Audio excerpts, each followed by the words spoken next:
Friday, July 17th. It was after 10 when we finally woke that first morning. I found half a bag of coffee in the refrigerator and plugged in the pot.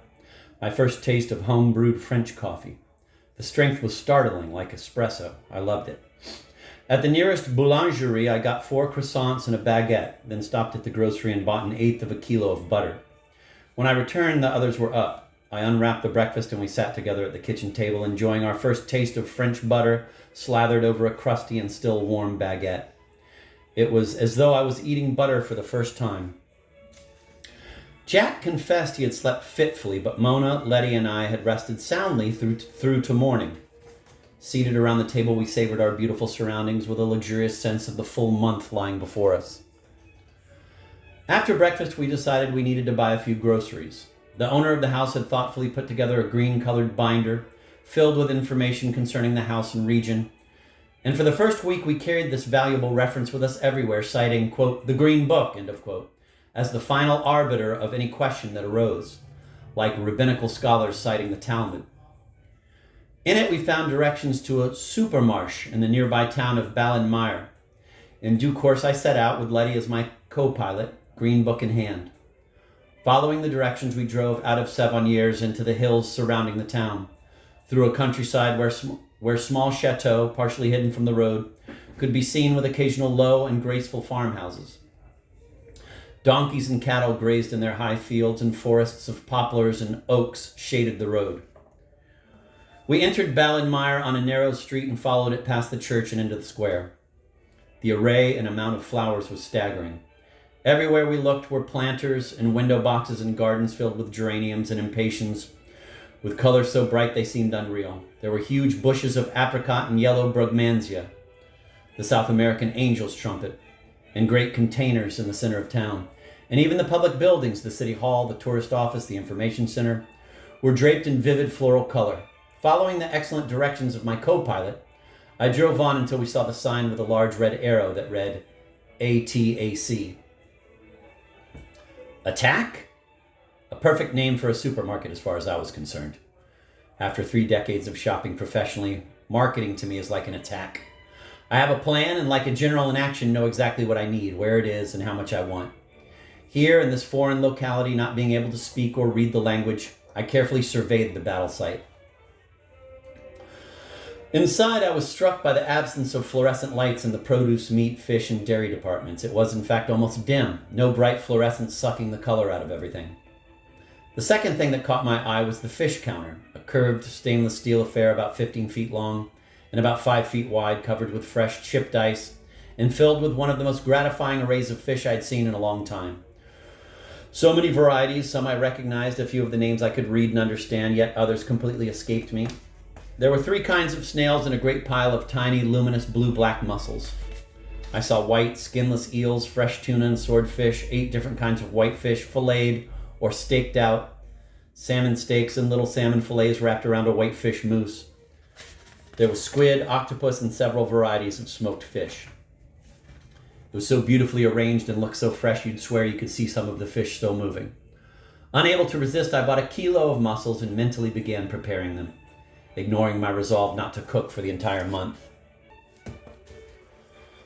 As with the fish, the exhibition of the fruits and vegetables was inspiring. Peaches so mellow you could smell them. Strawberries, pears, everything picked and sold at the height of ripeness. Here, apparently no one was expected, as it was once suggested to me, to take home a pound of stone-hard peaches and put them into a brown paper bag for a couple of days. I tried it once, and what I got was a mealy peach that tasted like a brown paper bag. The vegetables looked as though they had been picked that morning, all of it elegantly stacked, nothing packaged, everything loose and beautifully arranged. I was having a wonderful time. Letty had selected some bottles of wine, strawberry jam, and a little package of mousse de canard, duck mousse. When our eyes met across a hill of perfectly ripe avocados and tomatoes, we chuckled. I was scooping up florets, little French mushrooms, and wonderful green onions that smelled as though they had just come out of the ground as Letty added a hunk of butter to the cart and went in search of the cheese aisle. There were 4 aisles of cheeses. Like making your way through the Louvre, you needed more than a single morning to get through it intelligently. Goat cheeses, plain herbed or peppered, scores of hard cheeses from France, Italy, and Switzerland and Germany, Numerous varieties of camemberts, bries, triple creme bries, Emmenthals, and Roqueforts. The prices ranged from under $1 for a brie to $3 and $4 and $5 for the more special types of brands. There were sweet cheeses and creams fraîches, yogurts, caramel and coffee, vanilla and fruit-flavored cream custards in little jars with a half dozen varieties of each. At the meat counter, there was no take a number. Everyone simply queued up and politely stood in line waiting their turn. All of the meat, lamb, goat, rabbit, pork, turkey, chicken, horse, sausages, and veal, was cut expressly for each customer. Even the ground beef was ground fresh for each sale. Nothing was prepackaged. At the far end of the meat counter, Letty was buying goat cheese. The meat counter had yet another cheese section. After the woman had weighed, wrapped, and priced it, Letty asked if what she had bought was the most preferred in this region. The woman replied that another was better, and when Letty requested that instead, she unwrapped the original purchase, then weighed and wrapped the better choice without a sign of impatience.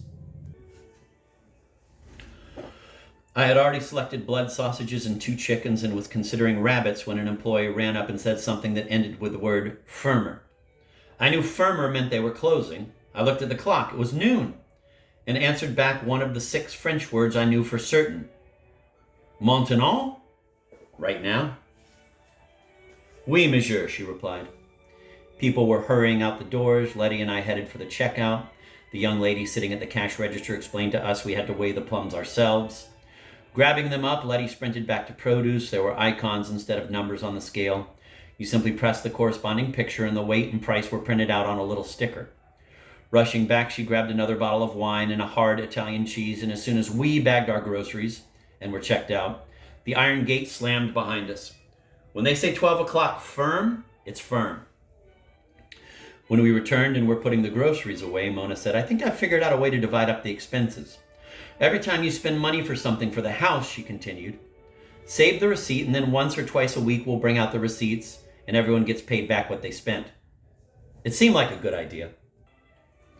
For instance, she went on, how much did you spend this morning? I pulled out 2 receipts, one for 45 francs from the patisserie and another for 230 francs from the ATAC. Using a little calculator she had brought to figure out the exchange rate, Mona quickly totaled them. That's 275 francs divided by 4. She consulted the calculator again. That's 68 francs and 75 centimes apiece. Pre-Euro French money is beautiful. It has pictures of poets and writers on the bills and seems almost like play money. Mona's plan for calculating the household expenses was a fair and simple system, which we continued to use throughout the month. It being our first day in the 7 years, we were anxious to begin exploring, and after we had returned and put the groceries away, Mona and Jack suggested that we stroll back down into the village for a little lunch. At the far end of town where the bridge crosses the river was La Marina, the last of the 3 cafes there.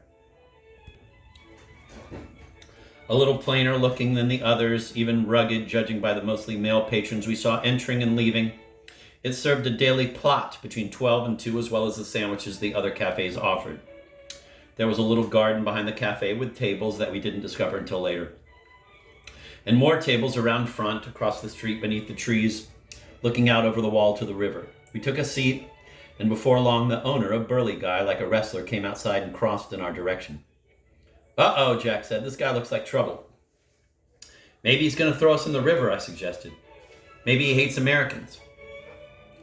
Letty bid him good day and asked if we could get some lunch.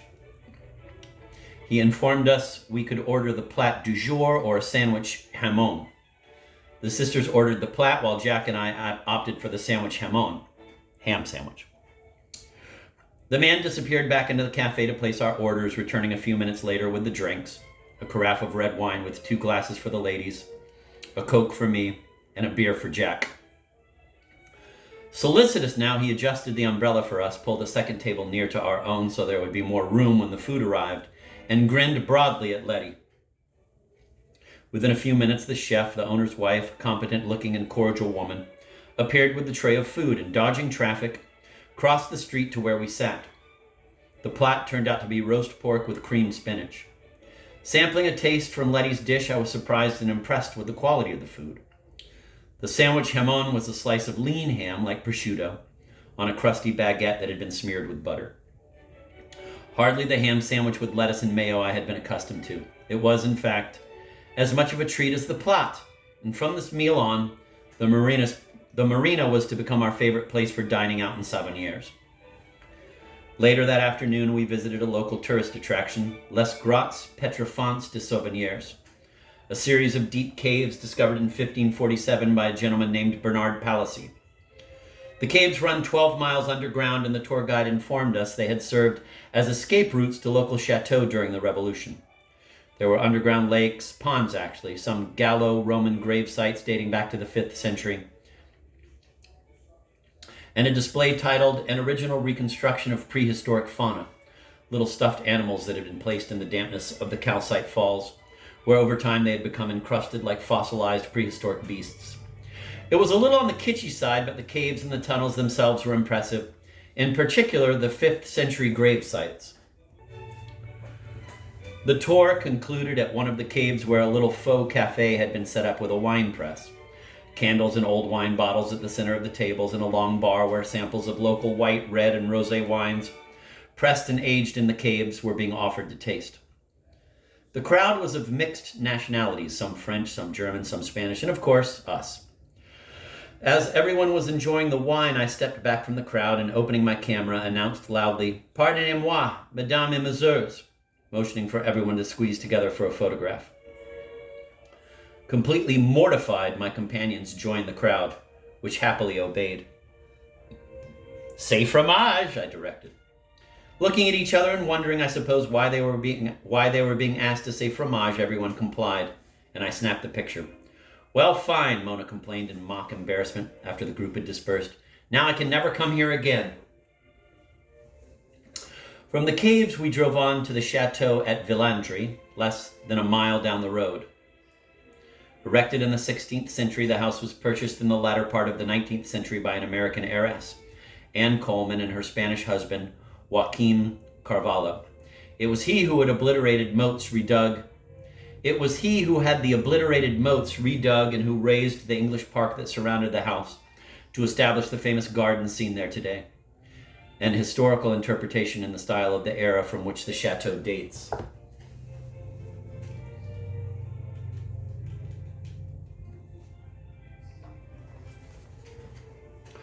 Constructed on 3 levels with surrounding elevations for viewing the beautiful patterns of its intricate boxwood parterres, this tour de force with its flowers, fountains, and canals, moats and mazes, and especially its elaborate potagères, vegetable gardens, bordered with hedges of foot-high espaliered apple trees, is truly remarkable. The lavender was at its peak, with roses, dahlias, and petunias, impatiens and zinnias providing a vibrant mix of color accenting the lustrous green of the boxwood. We spent the better part of 3 hours touring this splendid garden and still felt unable to take it all in.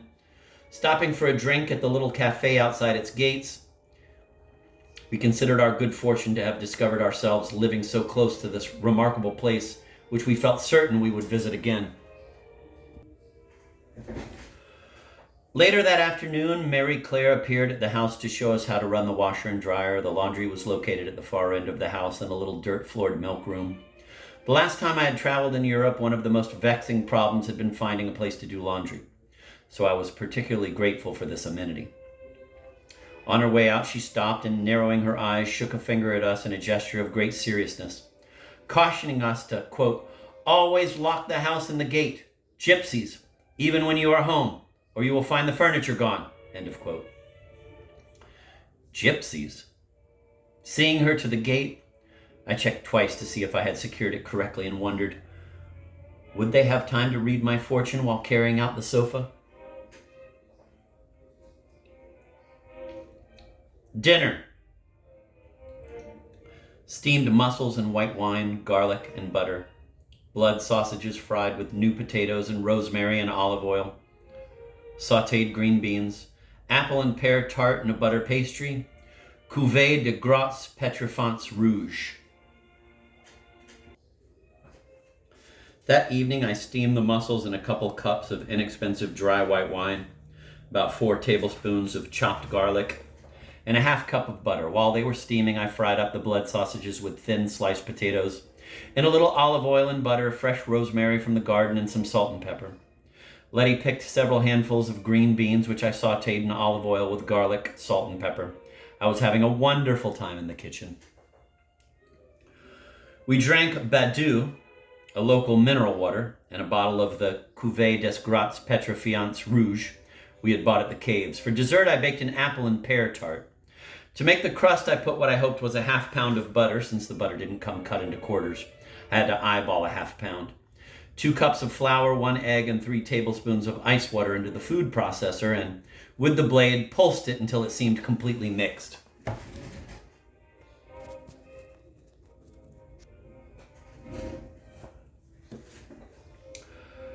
I usually make this pastry with a pound of butter, 1 egg, 7 tablespoons of ice water, and 4 1/4 cups of flour. It's a never-fail recipe. But this time, since I was making only half the quantity and was not certain of the amount of butter, the pastry dough never formed a ball, becoming instead somewhat mushy in consistency.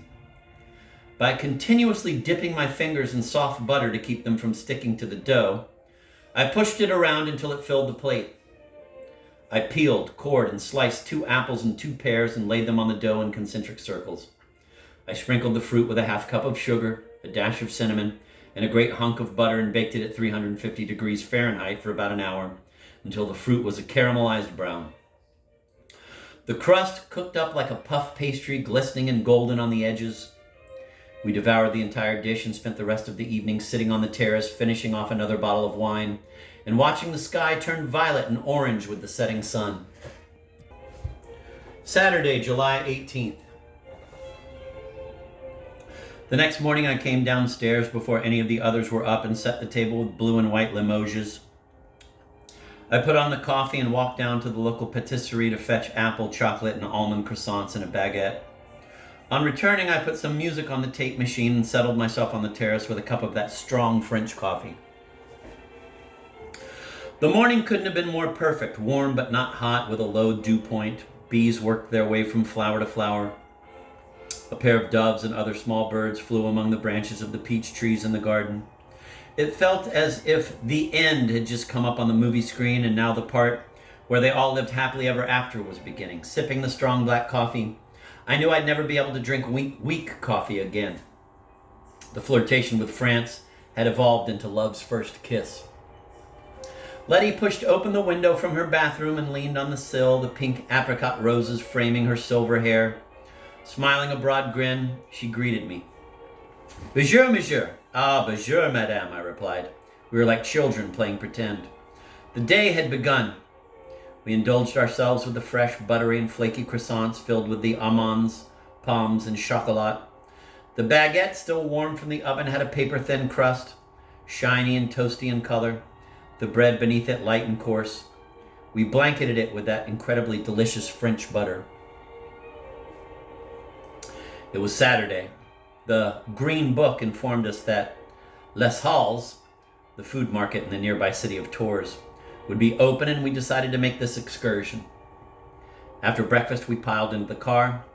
Letty sat in the front, Green Book in hand, relating the directions to me as I drove, and Jack and Mona sat in the back.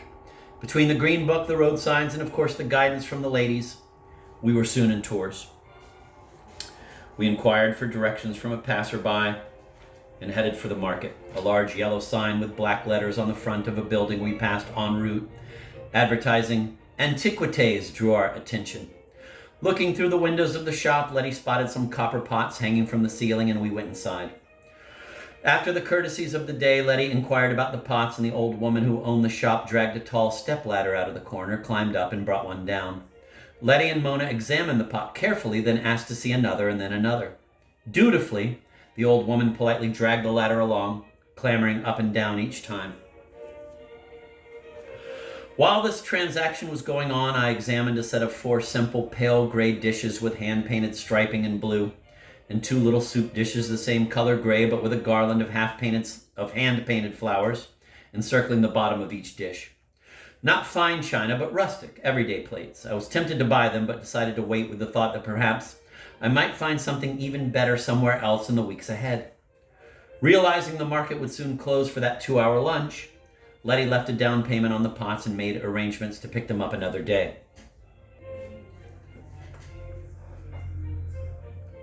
Les Halles is an enclosed central marketplace and has been there for centuries.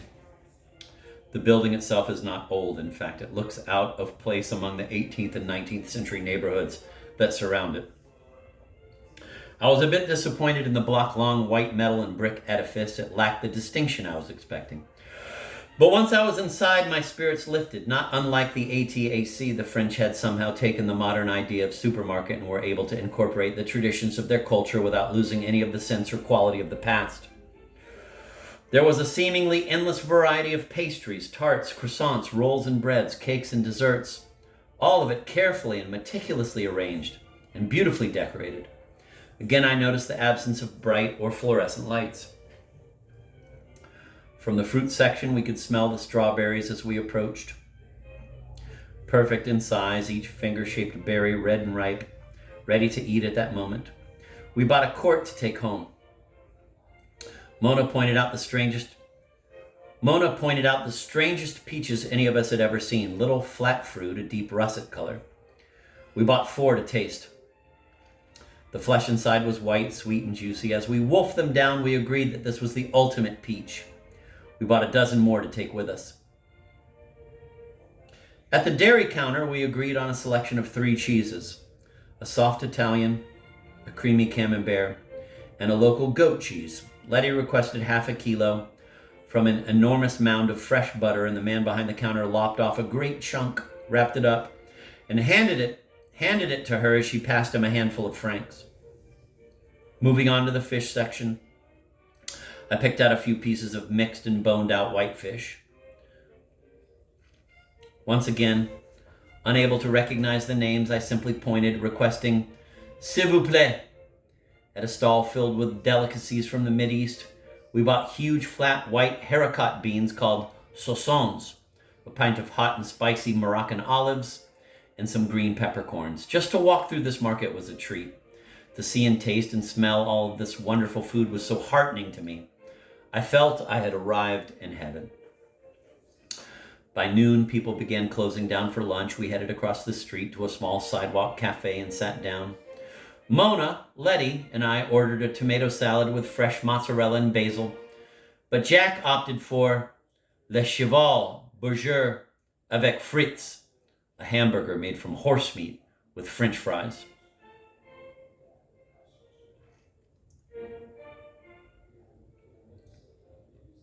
"How can you eat that?" Mona asked. "Don't you feel like you're eating a pet?" "Not at all," he replied. "If you're willing to eat a piece of cow, what's the logic at drawing the line at horse? Want a bite?" he asked, offering her the sandwich. Grimacing, she put up a hand to fend it off. "Could you eat horse meat?" Letty asked me. "I'm a cook," I replied confidently. "I eat everything." "Except eel," Jack reminded me. "Except eel," I agreed emphatically.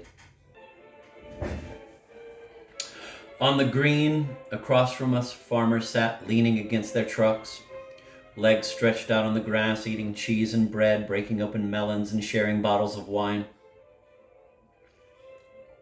It was a scene that must have been replayed for centuries by their fathers, grandfathers, and great-grandfathers. It lacked a sense of urgency. No one was checking their watches or leaping up to get back to work. Instead, they joked good-naturedly back and forth, enjoyed another glass of wine, lit up a galois or a gitane, and continued to relax. It all seemed so civilized. Lunch over, we headed for the car, loaded down with our provisions. The return was not as easy as the coming. First, we had some difficulty relocating the car. Then, since we had driven around and around so many times looking for a parking place, we somehow lost track of the main street and the way out of Tours. I stopped for directions several times, but in French they were confusing even to Letty. We asked a passing couple for directions, which Letty and Mona were able to translate for me, and much to my surprise, we found our way back on Winston Churchill Boulevard, the same road we had taken that first day from the train station. I knew where we were from there. As soon as we were home, I unpacked the groceries. I was beginning dinner when the bell clanged and we heard the gate opening. We looked at each other in alarm. Someone had forgotten to lock the gate. "Oh God, gypsies!" Mona exclaimed, remembering Mary Claire's warning. Instinctively, Letty grabbed her purse and clutched it to herself, yelling, "Tell them we don't need anything. Don't let them near the house. Is the car locked?" Jack asked with an air that lacked seriousness. Prepared for the worst, the four of us rushed out onto the terrace. Where were the gendarmes when you needed them? I wondered. But instead of a band of marauding gypsies, a short man in a comical straw hat, white t-shirt, plaid shorts, and a pair of well-worn sneakers greeted us, smiling broadly. "Monsieur, bienvenue." It was Monsieur Dumont, the handyman. We offered him a glass of wine. He toasted our health and, delighted to discover Letty spoke French, conversed happily with us in a combination of his own broken English and her translations while I continued making the dinner. Dinner. Chowder français with croutons.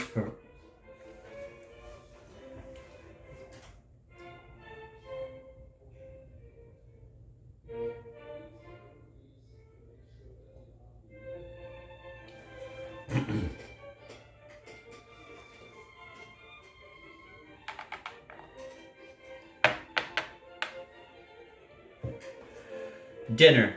Chowder francaise with croutons provençal. Strawberries with creme fraiche. Chilled vouvray. I warmed and then strained the juices left from last night's steamed mussels through a coffee filter to remove any possible grit from the shells into a soup pot. Then I added the leftover ratatouille from the charcuterie, about 2 cups each of cut up potatoes and onions, some garlic, salt, pepper, and butter, 2 cups of white wine, and a cup of water, and I brought it to a rolling boil. After the potatoes had cooked to softness, I turned down the heat and added a little flour mixed in white wine for thickening, the white fish from the market, and enough milk to cover, and simmered it until the fish began to break apart. Leaning over the stove in appreciation of the scent of the soup, Monsieur Dumont asked who was doing all the cooking. When Letty told him it was me, he shrugged in an attitude of sympathy and, as a parting gesture, pronounced in French, "Ah, men are always the martyrs." What man could disagree? He announced he would be leaving in the morning for a short vacation, but would return in 10 days and be available should we need him. After he had gone, I cut the leftover baguettes from the morning into rounds, spread butter and garlic over them, and broiled them until they toasted. We drank a bottle of Vouvray with dinner, and for dessert, ate almost a quart of the strawberries, covered with creme fraiche and a little sugar, marveling at how perfectly wonderful even the most simple food tasted when you were eating in France.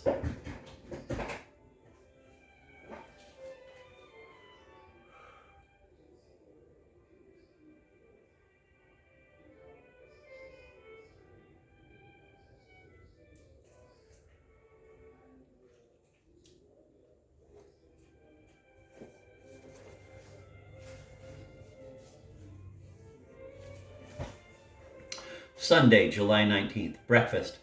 Peach crepes with homemade strawberry sauce. Just before 7, Madeline called to say that she and Helmut, due to arrive in Paris that morning, were still at Logan Airport. Their flight had been delayed twice because of mechanical failures, and now, already 7 hours late, they were waiting on a third plane and would call as soon as they got to France. Mona relayed the tale of their travail, sleeping on the floor of the terminal, nothing open, no coffee, no sandwiches, no blankets, and no one from the airlines offering any explanations, let alone an apology. We urged her to tell them the house would transform all that being here would make their suffering worthwhile. After they had hung up, we, of course, continued to discuss their dilemma. According to Madeline, Mona said, Helmut was just about at the edge. I hope they don't change their minds, Jack said. They wouldn't change their minds and not come at all, would they? I worried. I don't know, Mona replied. We'll just have to wait and see.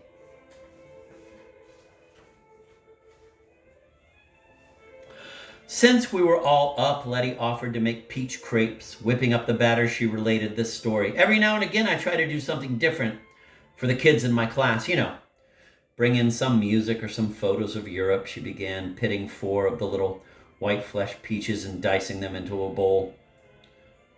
So this one morning, I decided I was going to make crepes for them. Getting a gas burner into the classroom was no easy task, she continued, mixing in 3/4 of a cup of flour, 2 eggs, and a cup of water. They all seemed very interested watching me make the batter. I poured it into the pan and began working it from side to side.